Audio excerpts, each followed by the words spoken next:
Les amis, bienvenue dans une nouvelle vidéo. Je suis super heureux de vous retrouver aujourd'hui dans laquelle on va évoquer la situation d'Arsenal et essayer de voir ce que peut faire Arsenal la saison prochaine. Avant que la vidéo commence, n'hésite pas à t'abonner, à lâcher un petit pouce bleu, à partager la vidéo et si tu l'as aimé vraiment à commenter. Et puis nous on se retrouve pour une nouvelle vidéo, allez, c'est parti. Donc ce que je vous propose dans un premier temps, c'est d'évoquer la saison passée d'Arsenal, de la retracer finalement en chiffres, de voir ce qui a marché, ce qui a moins bien marché. Ensuite, on verra vraiment les individualités et quels joueurs partent avec une longueur d'avance dans l'effectif. Donc on va voir quand même qu'il y a une certaine ossature donc dans le 11 d'Arsenal. Enfin, on verra finalement les joueurs qu'il faudra recruter pour vraiment avoir à Arsenal le plus compétitif possible. Donc la saison passée, Arsenal, c'est la meilleure défense de Première Ligue avec 91 buts inscrits pour seulement 29 encaissés. C'est le même, on va dire, écart qu'avec City, sauf que City, c'est 96 buts marqués, donc 5 de plus, mais 5 buts de plus également encaissés, vu qu'ils en ont encaissé 34. Mais voilà, donc en tout cas, intrinsèquement, Arsenal, ça reste quand même la meilleure défense de Première Ligue. Quart de finale de Ligue des Champions, deuxième place de Première Ligue à seulement 2 points de Manchester City. Et c'est vrai, avec le petit graphique que je vous mets là, on voit finalement que depuis la prise de fonction de Mikel Arteta, les Gunners, ils ne cessent de s'améliorer en termes de points, donc on pourrait s'attendre potentiellement à une saison encore plus haute de ce qu'ils avaient réalisé cette saison. Et c'est vrai que tu as déjà une première ossature qui est quand même assez incroyable de la part d'Arsenal, avec une charnière centrale qui est tout simplement exceptionnelle, composée de Gabriel à gauche et de Saliba. Les Gunners ont recruté Calafiori, on y reviendra par la suite, pour, on va dire, suppléer Gabriel en cas de blessure. Et puis évidemment, il y a Jurrien Timber à ne pas surtout pas oublier, qui peut remplacer potentiellement William Saliba, mais aussi pouvoir jouer latéral gauche, parce que Zinchenko, c'est vrai qu'il ne donne pas satisfaction, et Kivior, c'est peut-être un peu juste également. À part ça, tu as quand même Bukayo Saka qui a beaucoup enchaîné les matchs, ça s'est senti à la fin de saison. Il a eu un peu plus de mal, et évidemment, tu as Martin Odegaard. Je n'ai pas mis Ben White, je pourrais le mettre parce que c'est quasiment pour moi un cadre. Mais pour moi, il manque peut-être encore un petit truc pour pouvoir le considérer comme vraiment un des cadres du vestiaire. Et puis évidemment, tu as Declan Rice qui s'est imposé finalement assez rapidement en venant de West Ham, je crois, pour 110 millions d'euros, quelque chose comme ça. Donc vraiment une recrue très très chère, mais qui donne satisfaction, qui a commencé en tant que milieu défensif. Il venait pour jouer milieu défensif. Et puis finalement, avec le niveau un peu décevant au milieu de terrain de Kai Havertz s'est retrouvé numéro 9 parce qu'il y avait une pénurie d'avant-centre à l'époque à Arsenal. Et donc ça a forcé un peu Declan Rice à monter d'un cran avec Jorginho du coup qui s'est installé à la place de Declan Rice. Donc ce que je vous propose maintenant, c'est de revenir sur toutes ces individualités, mais je trouve, avant de parler de ces individualités, la force d'Arsenal, c'est vraiment le collectif. T'as deux Golgoth que sont William Saliba et Gabriel qui sont impassables défensivement. T'as une bonne relance de la part de Gabriel, une relance plutôt correcte de la part de Saliba. Saliba, il est impassable que ce soit dans les airs ou au sol. Gabriel, c'est plus ou moins la même chose. Et puis finalement, ton point faible, on va dire, de la défense, c'est Zinchenko. C'est vraiment peut-être lui qui te coûte le titre, peut-être à titre individuel. C'est peut-être un peu gros de remettre la faute sur Zinchenko, mais en tout cas, voilà, je pense qu'il n'est pas exempt de tout reproche. Mais voilà, c'est vrai qu'en tout cas, la défense centrale, c'est un vrai point fort. Et puis, meilleure défense de Première Ligue. Donc finalement, ça s'entend. Ensuite, tu as le milieu de terrain qui est vraiment une force chez Arsenal. C'est vrai que ton poste de numéro 6, c'était pas ton poste le plus, on va dire, le plus complet. Et c'est pas là où tu as eu le meilleur joueur avec Jorginho. Ça a fait le taf, ça a dépanné, mais tu vas avoir besoin d'une recrue. Tu as évidemment Martin Odegaard, que j'ai floqué juste derrière d'ailleurs au passage, mais c'est un joueur, je trouve, tout simplement exceptionnel. Des joueurs, je trouve qu'on ne voit que de moins en moins, je trouve, dans le football moderne. C'est des joueurs qui ont une vista exceptionnelle, qui ont une technique incroyable, qui savent trouver des passes très très bonnes. Et puis le trio Saka, Ben White et Odegaard, ça forme un triangle assez incroyable, et je trouve ça a rendu fou pas mal de côté gauche adverse en Première Ligue. Mais ouais, franchement, et puis du coup Saka, c'est vraiment pareil, un excellent joueur. C'est vrai qu'il a eu un peu plus de mal sur la fin de saison, mais en même temps il jouait tellement avec l'Angleterre, avec Arsenal, bref, il n'arrêtait pas de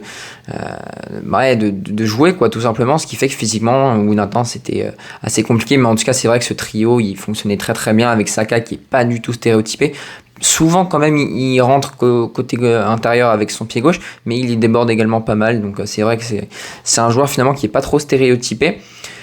Sur la gauche, c'est un peu plus compliqué. Martinelli, bon, il a vraiment déçu cette saison à tel point que Leandro Trossard a quasiment pris sa place au poste d'ailier gauche. Trossard qui a fait plutôt une bonne saison. Bon, évidemment, tu peux pas le mettre dans les cadres parce que c'est trop juste encore. Martinelli, je ne le mets plus dans les cadres parce que c'est vrai que saison trop compliquée. Et puis, tu as Declan Rice, ouais, en numéro 8, tout simplement, qui s'est révélé, je trouve, d'une manière assez incroyable. C'est vrai qu'à la base, c'était plutôt un milieu défensif et finalement, maintenant, les fans d'Arsenal, bon, on est plutôt favorable à ce que Declan Rice porte le ballon vers l'avant, mais qu'il sache aussi récupérer. Donc c'est vrai que pour l'équilibre de l'équipe, Declan Rice, c'est vraiment un pur bonheur. Et puis au poste de numéro 9, là, tu as un peu une pénurie, ce qui fait que Kai Havertz, comme à Chelsea, il a dû scoltiner le poste de numéro 9. Attention, il l'a très bien fait, il n'y a pas de problème, mais est-ce qu'à long terme, ça serait une solution viable? Je ne pense pas. Donc c'est là maintenant qu'on arrive aux recrues que Arsenal se doit de recruter. Avant cela, on fait un petit bilan sur les départs et sur les arrivées. En ce qui concerne les départs d'abord qui sont officiels, on a eu le départ d'Emile Smith-Rowe qui a été formé à l'académie, qui est parti du côté de Fulham pour quasiment 32 millions d'euros. Donc c'est vrai que c'est quand même une plutôt bonne vente pour Arsenal, sachant qu'Emile Smith-Rowe ne jouait quasiment pas. Arsenal, oui, il jouait vraiment des poignées de match, donc c'était pas top. T'as évidemment El Neni, le milieu défensif égyptien, qui a participé au JO avec l'Égypte en demi-finale. D'ailleurs, la France a battu les Égyptiens, donc qui est parti libre. T'as Lokonga, qui est parti en prêt du côté de Séville, donc prêt avec option d'achat, non obligatoire, mais avec option d'achat. Et puis enfin, tu as Nuno Tavares qui enchaîne les prêts, donc il va partir du côté de la Lazio avec un prêt avec option d'achat obligatoire. Donc voilà, donc tu as déjà 4 départs. Tu as d'autres départs pour moi qui sont attendus, donc j'ai mis Zinchenko parce que Zinchenko c'est vraiment décevant. J'ai mis Tierney également parce que tu as déjà Kivior qui peut faire office de doublure, de très belle doublure même. Tu as Thomas Partey, là compliqué. Le joueur quand il n'est pas blessé, c'est un joueur qui a un très bon niveau. Mais malheureusement, il est trop blessé et c'est pourquoi je le mets sur la liste des indésirables et donc pour qu'il parte, parce qu'on pourra avoir Jorginho au poste de doublure de numéro 6. Il faudrait évidemment un numéro 6 titulaire. T'as Nketiah qui a été souvent lié à l'OM ces dernières semaines, qui c'est vrai il n'y a pas beaucoup de temps de jeu, et puis avec Gabriel Jesus, c'est vrai que t'as quand même pas mal d'avancantes, mais qui ne sont pas au niveau. T'as Gabriel Jesus également qui devrait partir. En tout cas, moi j'aimerais bien parce que c'est vrai qu'intrinsèquement c'est pas un si mauvais joueur que ça, mais voilà, encore une fois, c'est un peu comme Thomas Partey. C'est un joueur qui est trop blessé, voilà, et donc on pourra avoir potentiellement Havertz en doublure. Donc je vous mets le 11 sous les yeux que pourrait avoir Arsenal sans les recrues. Attention, je vous mets les postes qu'il faudra renforcer. Donc premièrement, on va devoir renforcer le poste de numéro 9, parce que voilà, pour moi, si tu veux jouer le titre, tu te dois d'avoir un numéro 9 qui empile les buts. Ils ont des super numéro 9, que ce soit à Liverpool, mais surtout à City. Tu dois avoir une recrue en tant que latéral gauche parce que Zinchenko c'est pas au niveau, et puis une recrue en numéro 6 devant la défense. Voilà, je pense que moi j'aurais énormément aimé un Amadou Onana. Malheureusement il s'est engagé du côté de l'Aston Villa, qui fait d'ailleurs un super mercato au passage, j'en ferai peut-être une vidéo.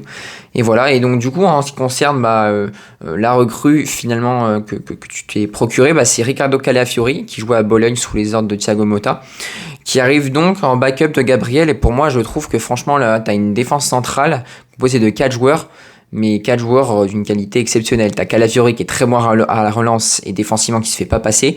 Timber qui est très bon techniquement, c'est pas le plus grand des défenseurs, mais au sol, il est monstrueux. Duel aérien, c'est un peu plus compliqué. Et puis tu as Gabriel et Saliba. Est-ce que j'ai besoin d'en parler? Je ne pense pas. Donc c'est vrai que voilà, en défense centrale, tu as tout ce qu'il faut. À droite, tu as White et Tomiyasu. Voilà, encore une fois, je pense que ça fait le taf. T'aurais Jorginho en doublure, donc de la future recrue, Odegaard et Fabio Vieira qui joue un peu moins Fabio Vieira, mais je le garde en doublure. T'as Rice et Havertz qui seraient en poste de numéro 8 avec Rice titulaire. Martinelli, Trossard, là je mets pas de recrue. Si Martinelli n'est toujours pas au niveau cet hiver, je fonce sur une recrue en ailier gauche, évidemment. Je mets Trossard en backup. Pourquoi pas mettre Trossard d'ailleurs titulaire si vraiment Martinelli c'est trop compliqué. Une recrue en avançante et puis Havertz potentiellement en backup. Et puis en ailier droit, Saka, je pense que voilà, titulaire indiscutable, ça y a pas trop de soucis. Nelson, j'essaie de le garder quand même parce que c'est vrai que les ailiers droits c'est assez compliqué à garder, mais voilà, en tout cas tu pourras avoir un 11 vraiment très satisfaisant. Donc maintenant la suite, Arsenal, c'est vrai qu'ils ont un calendrier assez compliqué, je crois. Il y a Newcastle, City et Liverpool qui arrivent assez rapidement.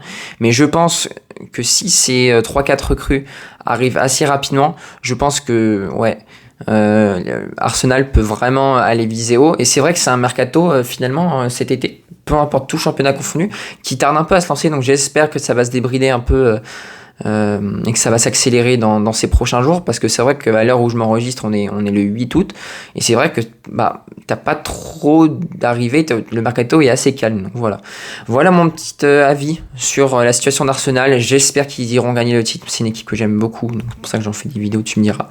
Mais voilà, n'hésitez pas à me dire votre avis en commentaire, quelle recrue vous iriez recruter, quel poste vous iriez renforcer, et puis si jamais j'ai oublié des trucs, n'hésitez pas à me le dire en commentaire. Voilà, on se retrouve très prochainement pour de nouvelles aventures. Allez, à plus la team, salut.